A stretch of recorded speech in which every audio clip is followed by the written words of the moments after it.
안녕하십니까. 야당은 또다시 괴담 정치로 총선을 치를 것으로 보입니다. 여당은 시급히 대응 전략을 마련해야 한다는 말씀을 드리겠습니다. 북한의 6.25 남침 전쟁과 전쟁이 남긴 무자비한 살상, 폐허, 굶주림, 그 후 73년이 지나 오늘에 이르기까지 우리는 변하지 않은 것이 하나도 없습니다. 개인이나 사회, 국가 등 변하지 않은 것이 없고 상상할 수 없을 정도로 변화 발전한 모습을 보고 세계가 인정하고 우리 모두가 자랑스럽게 생각하고 자부심을 갖게 됐습니다. 그러나 아무도 부인할 수 없는 딱 한 가지 사실은 우리 정치, 특히 좌파와 운동권이 주도적으로 만들어온 오늘날 우리의 정치는 발전이 아니라 오히려 뒷걸음질만 치고 있다는 사실입니다.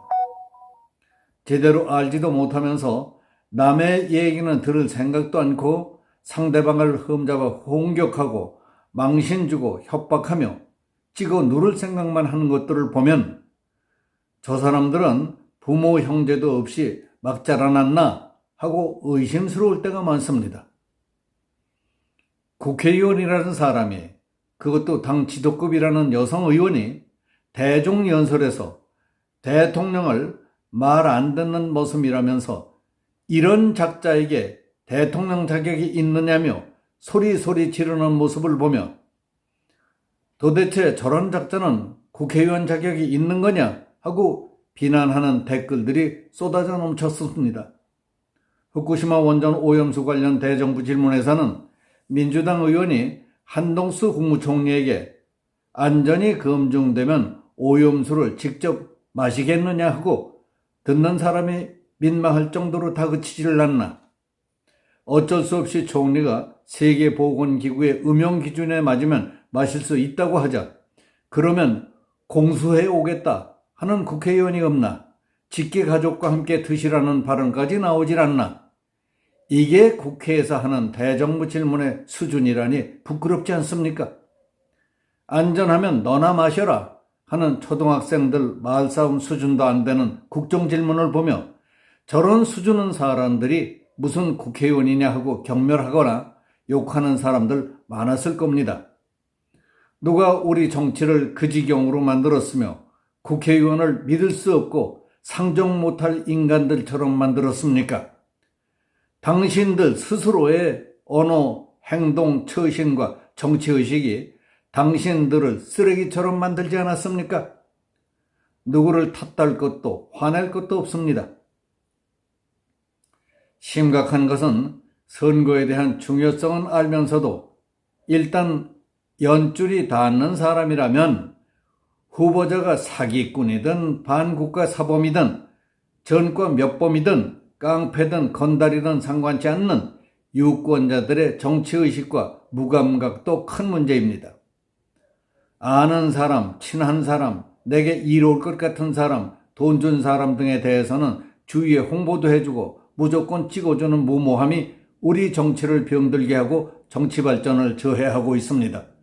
후보자가 자기에게 주어지는 국정과제와 관련해 기본적인 능력과 사명감, 성실성, 신뢰를 갖고 국가와 국민을 위해 최선을 다하는데 흠잡을 데 없는 사람이냐 아니냐는 조금도 생각지 않는 사람들, 무조건 지지하고 반대급부를 바라는 사람과 신세졌다며 부채의식을 갖고 있는 사람들이 많기 때문에 정치적 후진성에서 벗어나기 어렵다고 봅니다.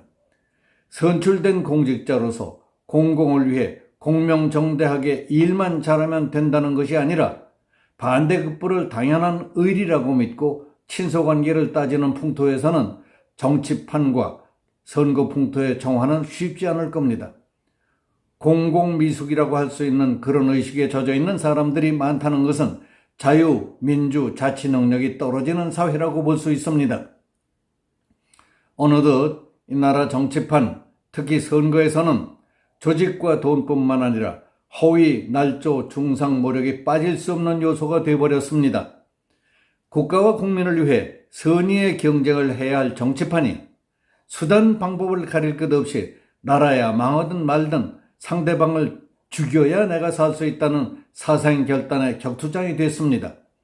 그러다 보니 정치가 날로 유치하고 천박한 쓰레기장처럼 악취와 독성만 뿜어져 내는 암적 병소로 변해가고 있습니다. 내년 총선과 지금 정치적으로 코너에 몰려있는 이재명은 민주당을 비롯한 모든 역량을 총동원해서 광우병 사태와 같은 괴담 정치를 불붙이기 위해 별짓을 다 하고 있습니다.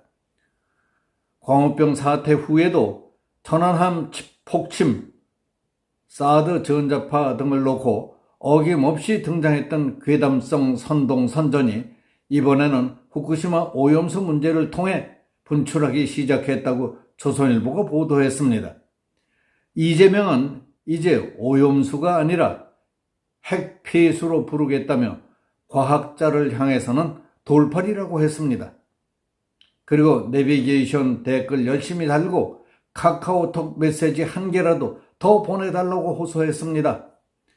지난 2008년 3개월 이상의 장외투쟁과 뇌송송 구멍타기란 구호를 앞세워서 광우병 전국을 만들었던 반정부 투쟁의 모델을 다시 펼쳐든 것으로 해석할 수 있겠습니다. 민주당은 핵피해수뿐만 아니라 대통령실은 용산총독부, 오염수를 직계 가족과 마셔라 하는 등 연일 자극적인 언사들을 내뱉고 있습니다. 철암회 소속 민주당 김용민, 양이원영, 안민석 등과 무소속의 윤미향 등 17명은 촛불행동 참여 국회의원단을 결성해서 17일에는 광화문에서 열린 전국 집중 촛불 집회에 참석했습니다. 5년 동안의 집권으로 나라를 이처럼 난장판으로 만들어 놓은 문재인의 더불어민주당은 반성과 승복하는 진지한 자세가 아니라 문재인보다 더했으면 더하고 훨씬 더 교활하고 악랄한 당대표에 휘둘려 무슨 짓을 저지를지 알 수 없습니다. 내년 4월에 있을 총선에서 윤석열 정부가 패배하지 않으려면 가짜 뉴스와 허위, 조작, 괴담으로 선동하는 저들의 농간과 공작에 놀아나지 않도록 가짜 뉴스와 괴담을 과학적이고 효과적으로 격파, 역전시킬 수 있는 연구 홍보 시스템이라도 만들어야 한다고 생각됩니다. 멍청하게 앉아있다가는 앞으로 계속 쏟아져 나올 저들의 기상천외한 가짜뉴스, 거짓과 괴담, 선동선전을 당해낼 수 있을 것 같습니까? 자칫 잘못했다가는 회복하기 어려운 낭패를 당하기 쉽습니다. 공산집단 생명은 허위, 조작, 날조, 선동선전과 협박, 공갈이 가장 중요한 전투 교란 수단이라는 사실을 잊지 말아야 합니다. 여기서 마치겠습니다. 감사합니다.